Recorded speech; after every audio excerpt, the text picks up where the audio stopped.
Parlak bir partiya yarandın ki sen, ölkədə ədalət qurub deyəsən. Yeniyəm, yeniləş, qurtuluşam mən odlar yurdunun bir dünyasıyam. Yeni Azərbaycan partiyasıyam.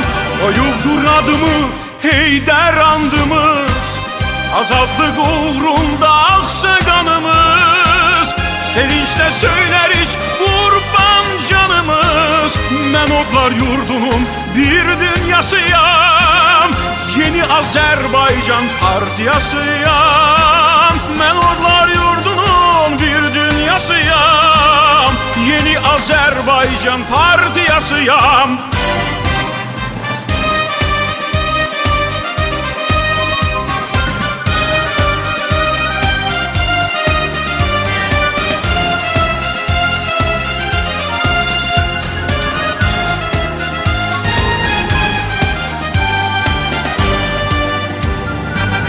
Fəxr ilə öyünüb dedin hər kəsə, yumruq tək birləşək, düşmən qoy əsə.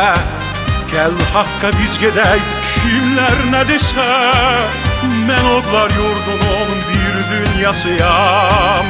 Yeni Azərbaycan partiyasıyam.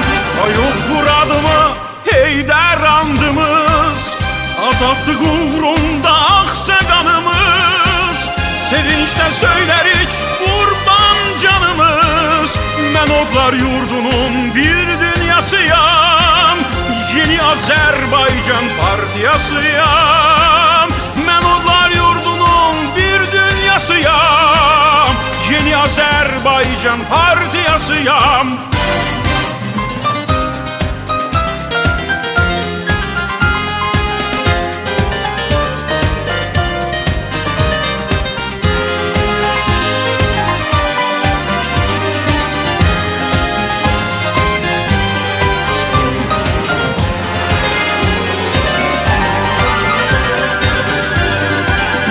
Oyubdur adımı, Heydər andımız, azadlıq uğrunda aksa kanımız.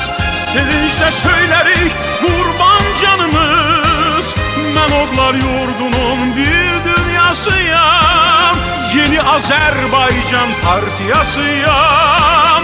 Ben odlar yurdunun bir dünyasıyam. Yeni Azerbaycan partiyasıyam. Ben odlar yurdunun bir dünyasıyam.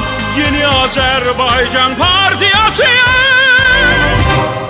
Doğma xalqıma ləyaqətlə xidmət edəcəyəm. Bunu mən etməyə çalışıram və bundan sonra da əlimdən gələni edəcəyəm ki, Azərbaycan xalqı günü-gündən yaxşı yaşasın, ölkəmiz qüdrətlənsin, zənginlənsin, qüdrətli devlətə çevrilsin.